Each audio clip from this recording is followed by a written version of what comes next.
Hello, fellow preppers. 'Tis I, the Rumpled One. Thursday morning, August the 2nd, 2012. I guess I'll do a little update what's going on. Well, I'm here permanently now. I sold my house back in the urban location, Tucson, Arizona. And I'm back here full-time, permanently. Never really left here. But I was there, I had some personal business to attend to, family matters, other things, business. Somebody made the comment about all my on-the-road videos. They're saying, oh, you're always vacationing. It's like, no, they weren't vacations. It's just traveling back and forth. I'd stop at a couple locations just to make a video. Thought you guys might like the scenery. So I'm back here at the ranch, working on the garden. In fact, potatoes came up in the raised bed. Looking forward to eating those. But chores, oh man, I got a lot of chores to work on. Today is machinery day. I gotta see if I can get the rototiller started.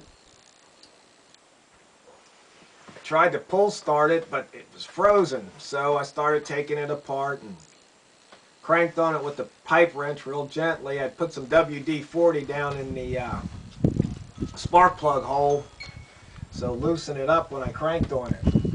So gently I cranked on it. Could have made a video about it, but I might show you it after I get it running. It's, you know, there's plenty of how-to videos out there, and you never know how long things are going to take. So, and these are all one-shot videos. I don't have time to spend editing. So that's why usually I make these videos first thing in the morning, or if I'm taking a lunch break or something. Got a long list of chores. And after I get the tiller going, if I get it going, I get the lawnmower. Got a new battery for it, new belt, the John Deere. And maybe one day I'll make a video. You can see me riding around mowing the lawn. That'll be exciting. Yeah, fences to mend, trees to cut. In fact, this big tree behind me, that needs to come down because it overhangs both the roof on the house here and the workshop. And it gets leaves in the gutter. And the gutter collects rainwater. I already did a little video this morning talking about rainwater in Oregon. One guy might be going to jail because he's collecting rainwater, but I've already discussed that. So that's some of the stuff I'll be doing. I think that probably brings you up to speed.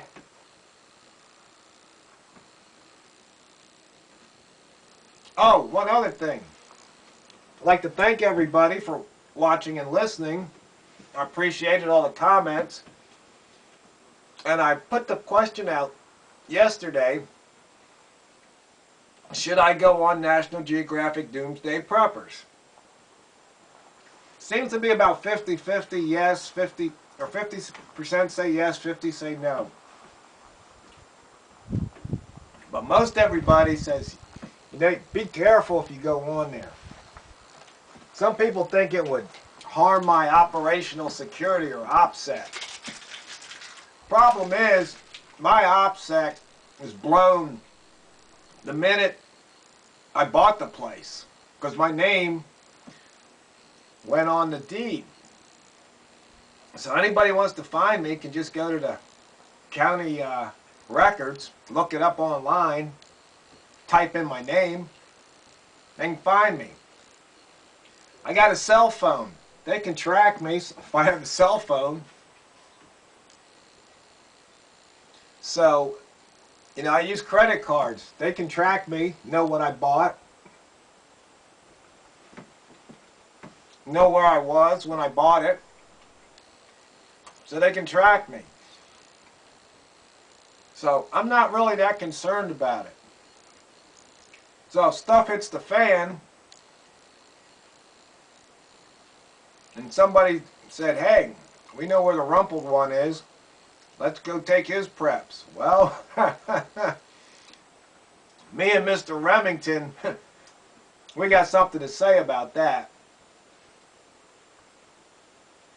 And besides, you've seen the panoramic view. They have a lot of terrain to cover to get to me. And there's people between me and the highway. Because this is kind of a dead-end road. You go up the road just a little past my driveway. It's not even a mile before it dead ends. And if you come the other way, you got a lot of land to cover. And some more farm and people. So you got to get through them to get to me. And if stuff hits the fan, I'm going to know it.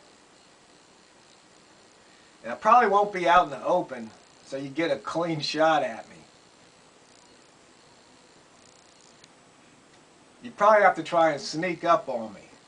That would not be a good idea. Not at all. So I'm really not too concerned about that. And I'm thinking, I put the call in the National Geographic because they contacted me, so I left them a message. We'll see what happens when they call back. But I guess one of the questions I'm going to ask them is, how do they feel about their reputation in the prepper community? And are they going to try and make some amends on season 2? Because if they are, then they contacted the right guy, because I'll pretty much set the record straight when it comes to survivals, preppers, Y2Kers. Because out here, it's kind of funny.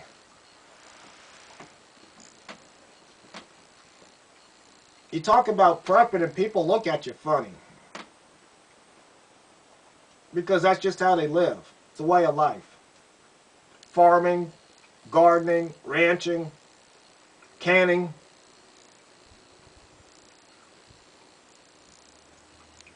Having tools, knowing how to use them. You know, building things, fixing things. Hunting, fishing. Just the way of life. Power goes out, you use candles. You cook on a campfire or wood stove. So even though some people are off-grid, like my neighbors, some people are partially on the grid like me. Out here, you're your own water company. Either you collect rain, you have a well, tap a spring, maybe a combination. You're your own gas company because you have to have your own propane tank if you want propane. You either haul it in or they deliver it.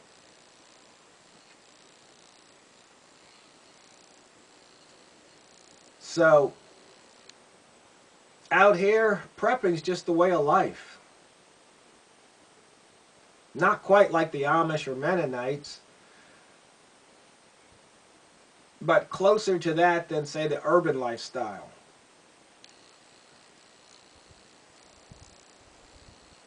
People out here are concerned about feeding themselves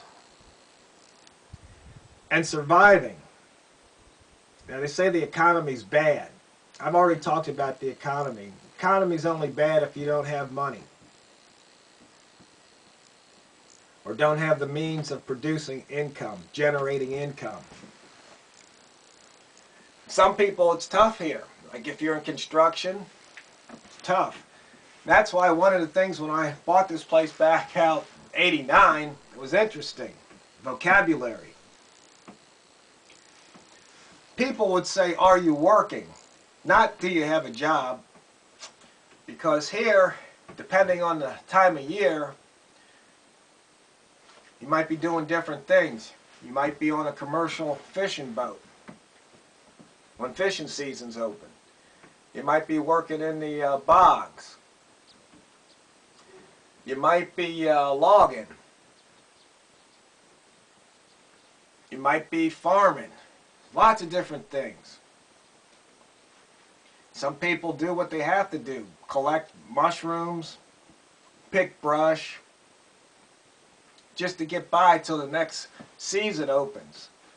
So they're smart enough to put a little away for the rainy day, and it rains a lot here. So there's a lot of rainy days. You know, some people work 2, 3 jobs. They might be a waiter or a waitress, and at night have a regular job. Maybe they work for the local county government or city government. Maybe they work in retail. Just do what they have to do. It's a way of life here.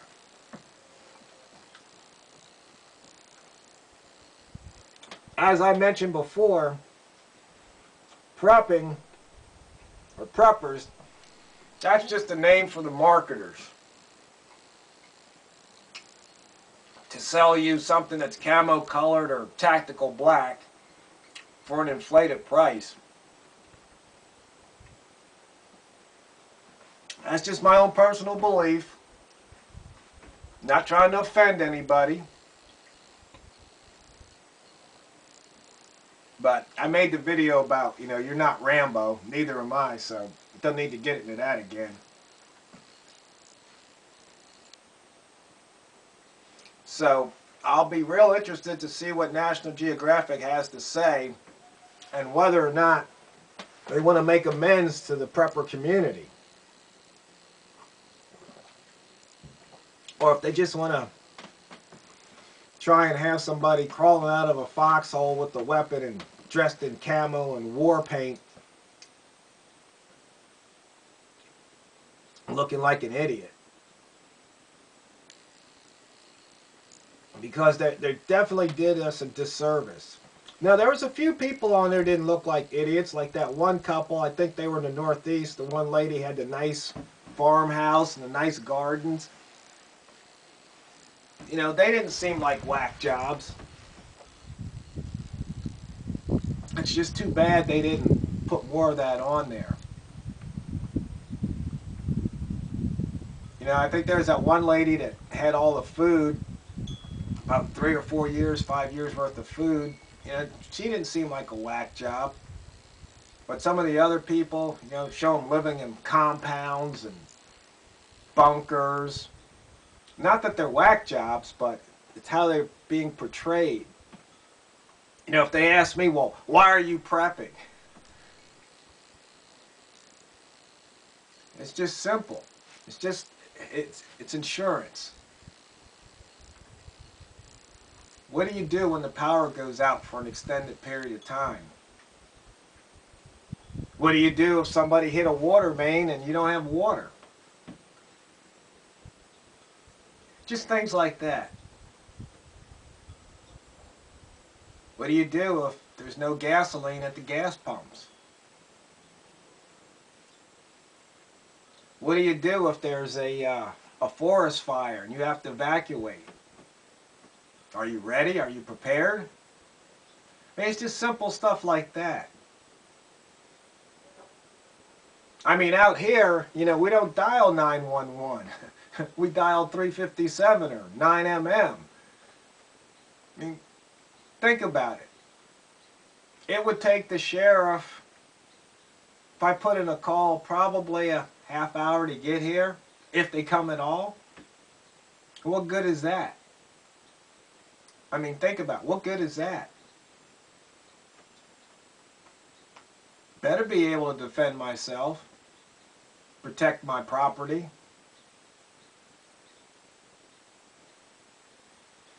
So we'll just see what National Geographic has to say and what they want to do. Somebody was nice enough, they posted a link where this lady was reading, I guess, the contract you have to sign. Or if they sign a contract, then I guess they're going to pay me. Why else would I sign a contract? Because a contract just basically states it's an agreement. It says, if I do this by a certain date, then I'm going to get this, or this is going to happen. And the other person, they have to do a certain thing by a certain date, and then this is what they get, or this is, you know, what they have to do. It's simple. So I have no idea if there's any compensation involved. I'll let you guys know. And in fact, see, one of the reasons I put that video out there was to get all the responses, because sure, I can make decisions on my own, but sometimes if you get a lot of input, there might be one thing that I didn't think of that could make all the difference. So I really appreciate you guys taking the time to reply and comment. Let me know what you're thinking. But right now, I'm not leaning one way or the other, because I haven't talked to them, so I haven't received anything other than that little initial contact that I put in the comments. So I don't know. We'll see what happens. If they, you know, want to try and make me look like an idiot, because somebody said, you know, they've got the final edit, they get the final cut, so they could tell you one thing, but no matter what happens, they could quote you out of context. So be real careful what you say. I understand that, because I think I've already shown you, I was on the news a couple times back in Tucson, where, you know, they only have a couple of minutes to put you on, so sometimes things get chopped up. Sometimes I guess I could be a little long-winded. Usually I'm to the point, speaking sound bites. But if they cut off the front end and they cut off the back end and they take it in the middle, it can be funny. It's, you know, the thing about the knock at the door. I said, hey, if I get that knock at the door and the sheriff says you got to go, I'm ready to go. Well, what they didn't put on there was, you know, at the time I lived a mile away from the railroad tracks and the interstate, where who knows what's on that train, or what, you know, hazardous chemicals being trucked. And if there was an accident, I'm only a mile away. If the wind blows, you know, something that's I shouldn't be breathing, like I said, if you get that knock on the door and you got to evacuate, then I got to go.